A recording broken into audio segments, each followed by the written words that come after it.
નમસ્કાર દર્શક મિત્રો. છેલ્લા કેટલાક દિવસથી કોઈ પણ વ્યક્તિ મળે ત્યારે તેના કપાળમાં ચિંતાની લકીર જોવા મળે છે. ખેડૂત હોય, વેપારી હોય, શિક્ષણ લેતો હોય, કોલે તો વિદ્યાર્થી હોય કે ગૃહસ્થ હોય, શ્રીમંત હોય કે ગરીબ હોય, મળે ત્યારે એક સવાલ પરિચિત હોય ત્યારે પૂછે છે, ખબર અંતર પૂછે છે પહેલાં, પછી કહે છે સાલું આ વરસાદ ક્યારે આવશે, આ વરસાદ કેમ રોકાઈ ગયો છે, આ સવાલ પૂછે છે. તેના સવાલમાં ચિંતા સમાજની છે, પોતાની છે અને મોંઘવારીને લગતા પ્રશ્નોની સામે કેવી રીતે લડાશે તેની પણ એક મૂંઝવણ તેના ચહેરા પર હોય છે. આ તમામ મૂંઝવણનો તોડ મેળવવા માટે, આ તમામ પ્રશ્નોના જવાબ મેળવવા માટે આપણી સમક્ષ હાજર છે જેઓ શાસ્ત્રોના જાણકાર છે, જ્યોતિષશાસ્ત્રના જાણકાર છે, ખગોળીય વિજ્ઞાન પણ ધરાવે છે તેવા જયપ્રકાશભાઈ માળખ આપણી સાથે જોડાયા છે. વીઆર લાઈવના પાવર પ્લે કાર્યક્રમમાં જયપ્રકાશજી આપનું સ્વાગત કરીએ છીએ. નમસ્કાર. નમસ્તે પદ્મકાંતભાઈ. નમસ્તે જી. જયપ્રકાશભાઈ, લોકોના મનમાં એક સવાલ છે જે મળે ત્યારે હંમેશા એક સવાલ પૂછે છે અને સવાલ હું પણ તમને પૂછીશ, વરસાદ ક્યારે આવશે? શું વરસાદ ગયો? શું ચોમાસાએ વિદાય લીધી કે હવે ખાલી છપછપિયા જેવો વરસાદ આવશે? શું અભ્યાસ છે આપનો? જી નહીં, વરસાદ ગયો નથી અને એને વિદાય પણ લીધી નથી. એ રાજસ્થાન ઉપર એન્ટી અપર સાયક્લોનિક સર્ક્યુલેશન બને પછી મોટે ભાગે રાજસ્થાન થી વિદાય લેતો હોય છે, પણ બંગાળની ખાડી પદ્મકાંતભાઈ હજુ બહુ સક્રિય છે. ભલે મજબૂત સિસ્ટમ્સ નથી બનતી, પણ ત્યાંથી એક પછી એક સિસ્ટમ્સ ક્રિએટ થઈને ઉત્તર ઉત્તર પશ્ચિમ તરફ આગળ વધી રહી છે. એટલે હજુ બંગાળની ખાડી સક્રિય છે ત્યાં સુધી ચોમાસું વિદાય થઈ શકે નહીં. વિદાય થતું હોય તો એને પણ અટકાવી દે અને સપ્ટેમ્બરના બીજા સપ્તાહ પછી પણ એવું બનવાનું છે કે પેલા પ્રશાંત મહાસાગરમાં તાપમાન વધી જવાને લીધે જે એક પછી એક ટાયફૂન આવી રહ્યા છે, એ ટાયફૂનના અવશેષો બંગાળની ખાડી ઉપર આવશે. તો એ રડ્યા અવશેષો છે એ પણ ઘણો ભેજ લઈને આવશે અને એ ભેજ લઈને આવશે એટલે ત્યાં સિસ્ટમ બનશે અને એ ઇન્ટેન્સ થશે અને એ પણ ભારતની અંદર પ્રવેશ કરશે. અને હજુ તો એ તારીખ 8 સપ્ટેમ્બર થી લગભગ 20 સપ્ટેમ્બર સુધી તો નવા સર્ક્યુલેશન્સ બનવાના છે, લો પ્રેશર પણ બનશે. તો એને કારણે હજુ 20 સપ્ટેમ્બર સુધી ચોમાસું જાય એમ નથી પદ્મકાંતભાઈ. જી. 20 સપ્ટેમ્બર સુધી ચોમાસાની આશા આપણી અકબંધ રહે છે એમ આપણા કહેવા ઉપરથી લાગે છે, પરંતુ સૌરાષ્ટ્ર અને કચ્છ વિસ્તારમાં અમુક વિસ્તારો તો એવા છે કે જ્યાં 25% કે 50% વરસાદ પડેલો છે. શું આ એવરેજ જે વરસાદ સૌરાષ્ટ્ર અને કચ્છના કેટલાક જિલ્લાઓમાં, બધે નહીં કેટલાક પ્રદેશોમાં ઓછો વરસાદ છે, એ ઘટ પૂરી શકાશે કરી આવનારા સમયમાં? વરસાદ પડશે ખરો અને સરેરાશ કરશે કે અર્ધ અછત જેવી સ્થિતિ સર્જાશે? જી જી. એમાં સૌરાષ્ટ્રના આ જે પશ્ચિમ ભાગ, ગુજરાતના પશ્ચિમ ભાગમાં વરસાદ નથી થયો, બહુ નથી થયો, ઘણા ઓછા પ્રમાણમાં થયો છે. એનું કારણ એ છે કે ત્યાંથી ઈરાનમાં યુદ્ધ ચાલી રહ્યું છે. મારી દ્રષ્ટિએ સૂકા પવનો ઈરાન, અફઘાનિસ્તાન, પાકિસ્તાન થઈને એ આપણી તરફ આવી રહ્યા છે. એ યુદ્ધને કારણે છે એવું મને લાગે છે. અને પાકિસ્તાન પણ એની સરહદે છે ઈરાનની.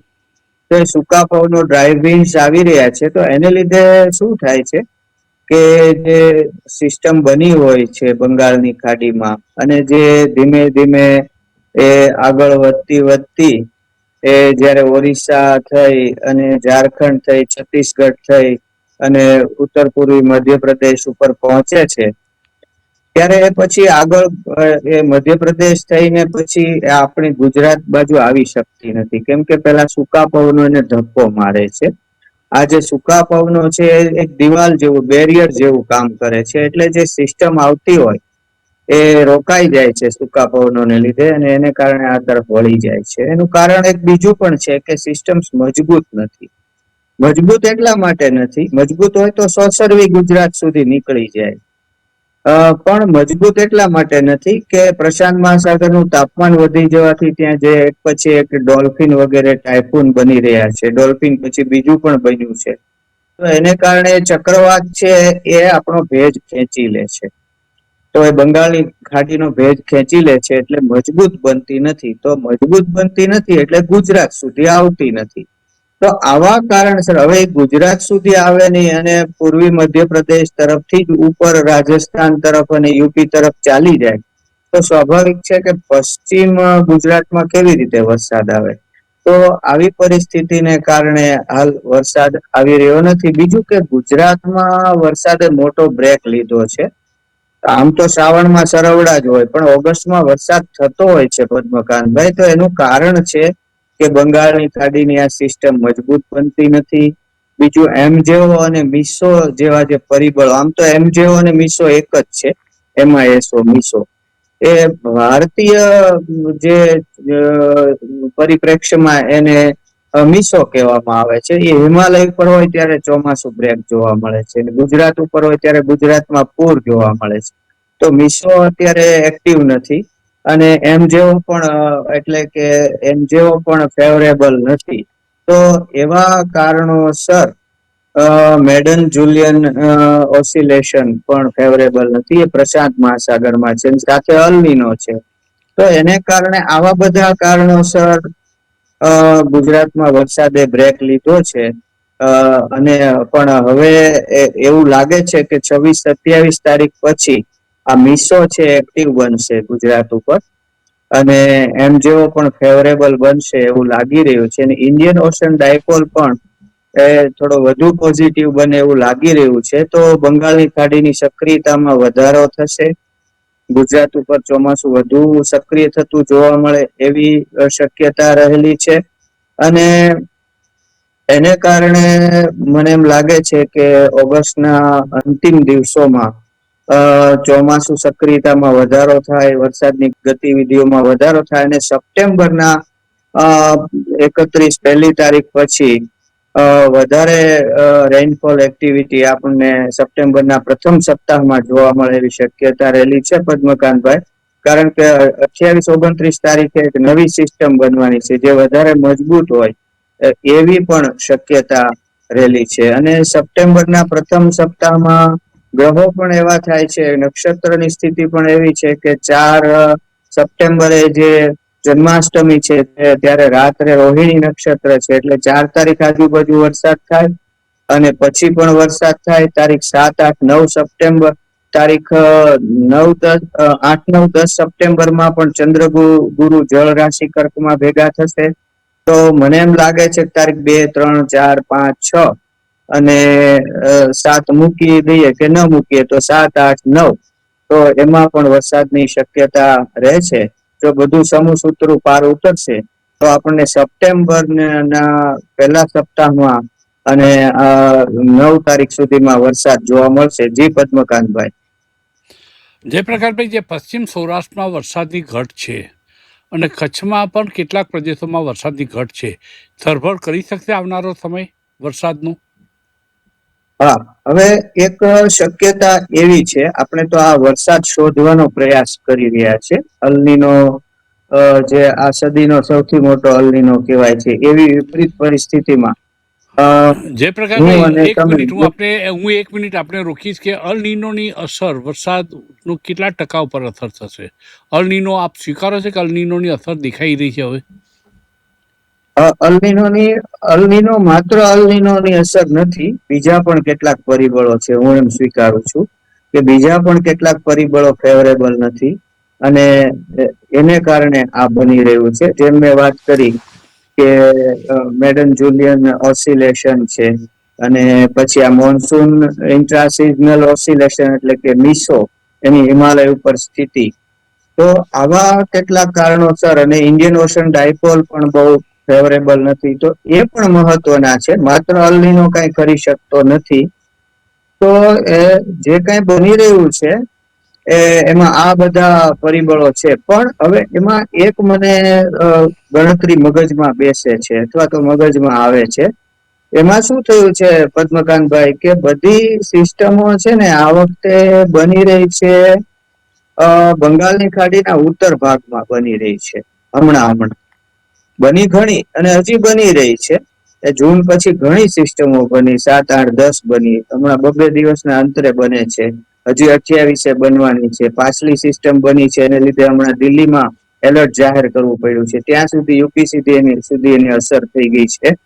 તો સિસ્ટમ્સ તો બની રહી છે, પણ એનું બનવાનું સ્થળ છે એ બંગાળના ઉત્તર સાઈડમાં બની રહી છે, અને ત્યાંથી એ બધી સિસ્ટમો છે એનો ટ્રેક છે એ વેસ્ટ બેંગાલ, નોર્થ ઓરિસ્સા, પછી ઝારખંડ, ઉત્તર છત્તીસગઢ, ઉત્તર પૂર્વી મધ્યપ્રદેશ થઈને પૂર્વ રાજસ્થાન જાય અને પૂર્વી ઉત્તર પ્રદેશ પહોંચે છે. આ જ ટ્રેક છે તે ગુજરાત સુધી પહોંચતી નથી, એટલે ત્યાં બધે વરસાદ ચાલે છે. અને આમ જુઓ તો મિસોની સ્થિતિ છે હિમાલય ઉપર છે, એટલે ઉપરી ભારત જે છે ત્યાં વધુ વરસાદ આવે છે. પણ જો આંધ્ર બાજુ બને, થોડું નીચે દક્ષિણ બાજુ, તો આપણી સુધી પહોંચી જાય. એટલે હવે ભલે ત્યાં બનતી અને એનો ટ્રેક બધી એક પછી એક સિસ્ટમ નો ટ્રેક આ જ રહ્યો છે, પણ જો એવું થાય કે કોઈ પૂર્વ રાજસ્થાન કે ઉત્તર પ્રદેશ લાગુ વિસ્તારો ઉપર આ કોઈ સિસ્ટમ પહોંચે, પણ પછી બંગાળ ખાડીના ઉત્તર ભાગમાં કોઈ નવી સિસ્ટમ બને અને એ સિસ્ટમ પેલી પૂર્વીય ઉત્તર પ્રદેશ ઉપર પહોંચેલી સિસ્ટમ સાથે લિંક થઈ જાય કે રાજસ્થાન ઉપર પહોંચેલી જે સિસ્ટમ સાથે લિંક થઈ જાય, તો સર્ક્યુલેશન બૃહદ બની જાય, વિશાળ બની જાય, અને એને બંગાળની ખાડીથી ભેજ મળે એટલે આ સિસ્ટમ વધુ મજબૂત થઈને પશ્ચિમ તરફ આગળ વધે અને તમે જે પૂછ્યું એમ ઉત્તર ગુજરાત, કચ્છ અને સિંધ પાકિસ્તાન તરફ આગળ વધી શકે અને એનો ટ્રફ ગુજરાત તરફ રહી શકે, તો આગળ ઉપર વરસાદ પદ્મકાંતભાઈ કચ્છ સુધી પણ પહોંચી શકે. બાકી આગળ ઉપર ઉત્તર ગુજરાતમાં તો વરસાદ થવાનો જ છે. સપ્ટેમ્બરના પ્રથમ હપ્તામાં પૂર્વી ભારત, ઉત્તર પશ્ચિમ ભારત, મધ્ય ભારત, મધ્યપ્રદેશ, રાજસ્થાન, પંજાબ, હરિયાણા, ચંદીગઢ, દિલ્હી, હિમાચલ, ઉત્તર ગુજરાતમાં પણ વરસાદ થશે. પણ આ જે દક્ષિણ પશ્ચિમ ભારત છે એમાં તામિલનાડુ, કેરાલા, કર્ણાટક, મહારાષ્ટ્ર, એમાં ખાસ વરસાદ જોવા નહીં મળે એવું હવામાન શાસ્ત્રીઓનું માનવું છે. પણ મારી દ્રષ્ટિએ સપ્ટેમ્બરના પ્રથમ સપ્તાહમાં વરસાદ આવી શકે છે. જી પદ્મકાંતભાઈ. સામાન્ય રીતે એવું પણ આપણે જોયું છે ઘણી વખત કે વરસાદ ચોમાસું લંબાયું હોય, ચોમાસું જલ્દી પૂરું ન થાય, નવરાત્રિમાં પણ વરસાદ પડતો હોય એવું દ્રશ્ય એવું આપણે જોયું છે, આપણે સાક્ષી છીએ એના. આ વખતે વરસાદ ચોમાસું ખેંચાશે, વરસાદ લંબાશે અને વરસાદ પડે તો ક્યાં સુધી એની અવધિ હશે? શું નવરાત્રિમાં વરસાદ પડશે કે કેમ? આપનું શું અનુમાન છે? જી, મેં આપને કહ્યું કે ભાઈ હજુ કઈ ચોમાસું વિદાય લેવાનો સમય આવેલો નથી, એટલે એ બાબતમાં ડર રાખવાની જરૂર નથી. હજી આપણી પાસે ઘણા દિવસો છે અને બંગાળની ખાડી હજુ વધારે સક્રિય રહેવાની છે. કમનસીબે અરબ સાગર બહુ સક્રિય થયો નથી. ત્યાં એકાદી સિસ્ટમ નાની એવી બની હતી, પણ એ બહુ આગળ વધી શકી નથી. પણ બંગાળની ખાડી સક્રિય છે ત્યાં સુધી ચોમાસું વિદાય લેવાનું નથી. તો મારું અનુમાન એવું છે કે કમસે કમ 20 સપ્ટેમ્બર સુધી ચોમાસું વિદાય નહીં લે. નવરાત્રીનું તો એ લોંગ ટાઈમ પ્રિડિક્શન થઈ ગયું, એટલે એના વિશે હું જાણતો નથી, એના વિશે કઈ કહી શકું નહીં હું અત્યારે. પરંતુ 20 તારીખ સુધી તો પદ્મકાંતભાઈ ચોમાસું હજી છે અને એમાં કુદરત પોતાના નવા ચમત્કારો બતાવી શકે છે. જી પદ્મકાંતભાઈ. જયપ્રકાશભાઈ, સામાન્ય રીતે નવેમ્બરમાં વાવાઝોડા આવતા હોય છે, જે સાયક્લોન પેદા થતા હોય છે, અને આપણે જોયું છે કે ઓક્ટોબર એન્ડ અને નવેમ્બરની શરૂઆત, નવેમ્બરના મધ્ય સુધી વાવાઝોડા આવતા હોય છે. આ વખતનું ચિત્ર શું દેખાઈ રહ્યું છે? જી, શનિ વક્રી છે અને સાથે નેપચ્યુન પણ વક્રી છે, એટલે એને કારણે પ્રશાંત મહાસાગરમાં તો અત્યારે વાવાઝોડા એક પછી એક ઉભા થઈ રહ્યા છે. જેને આપણે બંગાળની ખાડીમાં નવા સાયક્લોનિક સર્ક્યુલેશન અને સિસ્ટમ ઉભી થાય એમ પ્રશાંત મહાસાગરમાં નવા ટાઇફૂન ઉત્પન્ન થઈ રહ્યા છે. પણ આ નેપચ્યુન અને શનિ ઘણો હજી સમય વક્રી રહેવાના છે.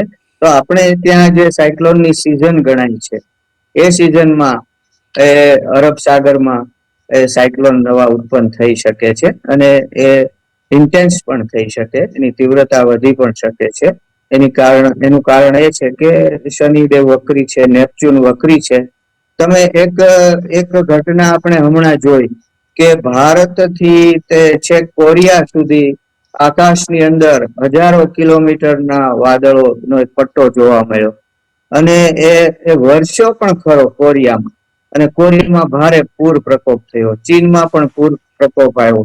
તો કોઈ કારણસર મહાસાગરમાંથી ભેજ ઉપર ચડી રહ્યો છે વાદળા સ્વરૂપે, અને એને કોરિયામાં પૂર લાવ્યા, ચીનમાં પૂર લાવ્યા. તો મારી દ્રષ્ટિએ, ગ્રહોની દ્રષ્ટિએ વાત કરીએ તો એ વક્રી શનિ અને વક્રી નેપચ્યુન જે હાલ જળ રાશિ મીનમાં છે એને કારણે છે. અને આવા વધુ પ્રસંગો દુનિયામાં બની શકે છે, અને વધુ વાવાઝોડા પણ દુનિયામાં જોવા મળી શકે છે. પર્ટિક્યુલર હું ભારતની વાત નથી કરતો, પણ સમુદ્ર ઉપર એની અસર સમુદ્રમાં ખળભળાટ કરી શકે છે. જી પદ્મકાંતભાઈ. જયપ્રકાશભાઈ, દુનિયાના ઘણા ભાગોમાં હમણાં તાજેતરમાં ભૂકંપના આંચકા આવ્યા હોય, ભૂકંપ આવ્યો હોય એવા સમાચારો આપણે જોયા છે, સાંભળ્યા છે, વાંચ્યા છે. તો એ સંજોગોમાં ગુજરાતનું લાગે વળગે છે ત્યાં સુધી ભૂગર્ભની અંદર કોઈ એવી ડેવલપમેન્ટ થતું હોય, કાંઈ હમણાં જ કચ્છમાં પણ ભૂકંપ આવી ગયો, નાનો આંચકો હતો, તો ભૂગર્ભની અંદર કંઈક રથાતાળ, કંઈક એમાં ચહલ પહલ અથવા ઉથલ પાથલ આ ગ્રહોની દ્રષ્ટિએ જોવા મળે છે કે જ્યારે નેપચ્યુન અને શનિ બંને વક્રી હોય ત્યારે આવી કોઈ શક્યતાઓ દેખાઈ રહી છે ખરી? આ જે ભૂકંપના આંચકા દુનિયામાં આવ્યા એ 2026માં લગભગ 11 જેટલા આંચકા આવ્યા છે, 6 કે 7 થી વધારે તીવ્રતામાં. એમાં ફિલિપાઇન્સ થી શરૂ થયું અને કોલંબિયામાં આવ્યો, વેનેઝુએલામાં આવ્યો, જાપાનમાં આવ્યો આંચકો, હમણાં પેરુમાં પણ આવ્યો. તો એના કારણોમાં એવું છે કે શનિ મંગળનો કેન્દ્ર યોગ ચાલી રહ્યો છે, અને જ્યારે શનિની મંગળ ઉપર દ્રષ્ટિ પડતી હોય કે રાહુ મંગળ ભેગા હોય એવા કારણસર અંગારક યોગ થતા હોય ત્યારે ભૂકંપો આવતા હોય છે. એમાં 1-2 ભૂકંપોમાં રાહુ મંગળનો અંગારક યોગ જવાબદાર હતો, એકાદમાં શનિ મંગળનો કેન્દ્ર યોગ જવાબદાર હતો, અને જે હમણાં તાજેતરમાં અમેરિકામાં જે ભૂકંપ આવ્યો તો એનું કારણ છે કે 12 તારીખે જે સૂર્યગ્રહણ હતું ખગ્રાસ, અને તે પછી 28 તારીખે જે ઓગસ્ટે જે સૂર્યગ્રહણ છે અમેરિકામાં દેખાવાનું છે. તો એને કારણે સ્પેનમાં પણ કેટલાક ભૂકંપના આંચકા એ સ્પેનમાં પણ દેખાવાનું છે, અમેરિકામાં પણ દેખાવાનું. તો એને કારણે જ્યોતિષશાસ્ત્ર એવું માને છે કે જ્યાં ગ્રહણ દેખાવાનું હોય એની આસપાસના સમયમાં ભૂકંપ આવતા હોય છે. તો એને કારણે કોલંબિયામાં ભૂકંપ આવ્યો છે, અને અમેરિકામાં પેરુમાં પણ ભૂકંપ આવ્યો છે. તો આ ગ્રહણ પણ, એટલે જુદા જુદા કારણોસર ભૂકંપ આવી રહ્યા છે. પણ હવે આવડા મોટા ભૂકંપ આવે એટલે નવી નવી ફોલ્ટ લાઈનો ઉદ્ભવે, અને જયારે આવો મોટા ભૂકંપો પૃથ્વીને ધણધણાવે ત્યારે એની અસર રૂપે હું એમ માનું છું કે અમુક બીજી જગ્યાએ પણ ભૂકંપો આવતા હોય છે, એવું મારું માનવું છે. હાલ હિમાલય ક્ષેત્રની અંદર નીચે પ્લેટોમાં ચહેલ પહેલ વધારે છે એવું આપણે કહી શકીએ કે ત્યાં ભીડન વધી ગઈ છે, અને છેલ્લા ઘણા સમયથી 8ની તીવ્રતાનો કોઈ ભૂકંપ આવ્યો નથી. તો નાના નાના ભૂકંપો રૂપે જો હિમાલયની નીચેની પ્લેટો જે વચ્ચે ભીડન થઈ રહી છે એમાંથી ઉર્જા રિલીઝ નહીં થાય તો મોટો ભૂકંપ હિમાલય ક્ષેત્રમાં આવી શકે. હમણાં હિમાચલમાં આવ્યો હતો 4.4 નો એ ભૂકંપ હમણાં જ આવ્યો હતો. તો એ હિમાલય ક્ષેત્રમાં ગમે ત્યારે ભૂકંપની શક્યતા ખરી, પણ એની કોઈ તારીખ આપણે આપી નથી શકતા, એ ગમે ત્યારે આવી શકે છે. જી પદ્મકાંતભાઈ. જયપ્રકાશભાઈ, રક્ષાબંધનના દિવસે ચંદ્રગ્રહણ છે, જો કે ભારતમાં ચંદ્રગ્રહણ દેખાવાનું નથી, છતાં આ ચંદ્રગ્રહણની દુનિયા ઉપર ને દેશ ઉપર શું અસરો થઈ શકે? જી જી, આ ચંદ્રગ્રહણને કારણે ઉન્માદમાં વધારો થઈ શકે છે. જ્યાં જ્યાં દેખાશે એ સ્થળોએ લોકોના મનમાં ઉન્માદ જાગી શકે, અને એને કારણે કેટલાક આંદોલનો જોવા મળે જે હિંસક પણ બની શકે. ભૂતકાળમાં બાંગ્લાદેશમાં, શ્રીલંકામાં આવા આંદોલનો મેં ગ્રહણ ઉપર થતા જોયા છે. તો એક તો ચંદ્ર મનનો કારક હોય અને તેનું ગ્રહણ થવાનું હોય, લોકમાનસમાં ઉન્માદ જાગી શકે, આંદોલનો થાય અને હિંસક રૂપ પણ પકડી શકે. અને બીજું છે કે ગ્રહણ ઉપર ભૂકંપની અસરો થતી હોય છે. તો યુરોપમાં દેખાવાનું છે, આફ્રિકામાં દેખાવાનું છે, બ્રાઝિલમાં દેખાશે, તો અમેરિકામાં દેખાવાનું છે. તો એ જ્યાં જ્યાં દેખાશે ત્યાં ભૂકંપના આંચકા આવવાની અને વાતાવરણમાં પલટો આવવાની શક્યતા રહેલી છે. કારણ કે ગ્રહણ અને ભૂકંપને સંબંધ છે એ ભલે વિજ્ઞાન સ્વીકારતું નથી, વિજ્ઞાનની દ્રષ્ટિએ એ સંબંધ નથી, પરંતુ એ અમાસ અને પૂર્ણિમાએ થનારી ખગોળીય ઘટના છે. અને અમાસ અને પૂનમે આપણે જોઈએ છીએ કે દરિયામાં ભરતી આવે છે, ઓટ આવે છે, તો એ અસરો જોવા મળે જ છે. તો એમાં એવું બને છે કે જેમાં દરિયા ઉપર ચંદ્રની અસર જોવા મળે, એવી રીતે લાવારસ ઉપર પણ અસર જોવા મળે, કેમ કે એ પણ પ્રવાહી છે. તો લાવારસમાં પણ પૂનમમાં ભરતી આવે અને અમાસમાં ઓટ આવતી હોય છે. એને કારણે ઉપરની પ્લેટોની હિલચાલ વધી જતી હોય છે, પ્લેટો અસ્થિર બનતી હોય છે, અને એને કારણે ગ્રહણ ઉપર ભૂકંપ આવતા હોય છે. કારણ કે મોટે ભાગે એ હંમેશા અમાસ અને પૂનમે જ થતા હોય છે. તો એને કારણે અમાસ આજુબાજુ, ગ્રહણ આજુબાજુ ભૂકંપો આવવાની સંભાવના વધી જતી હોય છે. આ જ્યોતિષશાસ્ત્રીય દ્રષ્ટિકોણ આ પ્રકારનો રહેલો છે. તો આવા કેટલાક ભૂકંપો હજુ આવી શકે છે રિંગ ફાયરના દેશોમાં ખાસ કરીને, અને જે હાઈ સિસ્મિક ઝોન છે ત્યાં તમને નવા ભૂકંપો પણ જોવા મળશે અને આફ્ટર શોક્સ પણ જોવા મળશે. જી પદ્મકાંતભાઈ. જયપ્રકાશભાઈ, જ્યાં ગ્રહણ દેખાવાનું નથી એ વિસ્તારો પર ભૌગોલિક કે અન્ય ગ્રહની દ્રષ્ટિએ કોઈ અસરો થાય ખરી કે નથી થતી હોતી? એવી માન્યતા તો એવી છે કે ગ્રહણ અહીંયા નથી દેખાવાનું તો આપણે પાળવાનું નથી ધાર્મિક રીતે, તો એનું સૂતક વગેરે પાળતા નથી. પણ મને એમ લાગે છે કે આ બ્રહ્માંડની અંદર કઈ તમે જુદું ન પાડી શકો, બધું એકબીજા સાથે કનેક્ટેડ છે, જોડાયેલું છે. આમાં લોકલ એન્ટિટી કે માત્ર એક જુદું અસ્તિત્વ એવું કઈ હોતું નથી. એક સમગ્ર અસ્તિત્વ છે આખું બ્રહ્માંડ. આપણે કહીએ કે પિંડે એ બ્રહ્માંડ એમ પણ કહીએ છીએ. તો સૂર્ય બધાનો છે, ચંદ્ર બધાનો છે, પૃથ્વી બધાની છે. તો મને એમ લાગે છે કે ભલે એ અહીંયા દેખાતું ન હોય પણ એની અસર અહીંયા થઈ શકે ખરી, કારણ કે રાશિઓ છે એ ઉપર આકાશમાં છે અને એના ઉપર અસર થાય તો અહીંયા એ રાશિઓ ઉપરની વ્યક્તિઓ હોય એના ઉપર પણ એની અસરો થઈ શકે. પણ એમ સમજવામાં આવે છે કે જ્યાં ન દેખાય ત્યાં બહુ અસર થતી નથી. કેટલાક ધનવાન લોકો તો પદ્મકાંતભાઈ એવું કરતા કે ગ્રહણની અસરથી બચવા એ જ્યાં ગ્રહણ ન દેખાવાનું હોય એવા દેશમાં વિમાનમાં બેસીને ચાલ્યા જતા. જેને સગવડ હોય એવું કરી શકે. ગ્રહણની અસરથી બચવા માટે જ્યોતિષીઓની સલાહ પ્રમાણે વીઆઈપી લોકો આવું કરતા પેલા. અત્યારે કરતા હોય તો ખબર નથી, કરી શકે હજુ. પણ હું માનું છું કે ગ્રહણની અસર દુનિયા આખી ઉપર થતી હોય છે. જી પદ્મકાંતભાઈ. જયપ્રકાશભાઈ, રક્ષાબંધન ઉપર ગ્રહણ છે તો એ સંજોગોમાં ચંદ્રગ્રહણ છે તો એની અસર એટલે રક્ષાબંધનની તહેવાર ઉપર એની કોઈ ખરી અસર કે રક્ષાબંધન રાબેતા મુજબ મનાવી શકાય ચંદ્રગ્રહણ ભલે હોય તો પણ?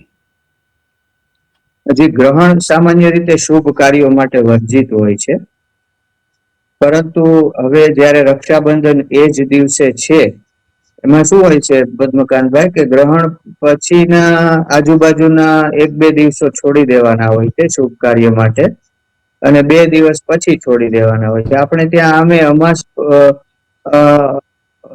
પડવો છે, પડવો એ છોડીને બીજને દિવસે સારા કાર્યો થતા હોય છે. પણ રક્ષાબંધનમાં હું નથી માનતો કે એવું કરવું પડે કે રક્ષાબંધન દિવસે કેટલાક શાસ્ત્રીય પંડિત એમ કહેતા હોય છે કે 2 દિવસ પહેલા પણ બાંધી શકાય છે રાખડી, જો રક્ષાબંધનના દિવસે ચંદ્રગ્રહણ હોય તો. છેલ્લો સવાલ મારો છે જયપ્રકાશભાઈ, ખેડૂતો માટે કઈ ટિપ્સ આપશો તમે? અત્યારે જે વરસાદની અનિયમિતતાઓ છે, જીવ તાળવે ચોંટાયેલા છે, ખેડૂતો મૂંઝવણમાં છે, ત્યારે આપણી પાસેથી માર્ગદર્શન માગતા હશે કે શું કરવું જોઈએ, કઈ ટિપ્સ આપશો તમે? જી જી જી. ખેડૂતો ખાસ બહુ ઘણી બધી અપેક્ષાઓ રાખતા હોય છે. એમની ઈચ્છા હોય છે કે વરસાદ છે એ આવી જવો જોઈએ, અને એ હવામાન નિષ્ણાતો અથવા હવામાન શાસ્ત્રી IMD પાસે એવી અપેક્ષા રાખતા હોય છે કે કેમ ન આવ્યો, આવી જ જવો જોઈએ. પણ લાવવાનું કામ IMD નું નથી કે હવામાન નિષ્ણાતનું નથી, એ કેવળ શક્યતાનો નિર્દેશ કરી શકે છે.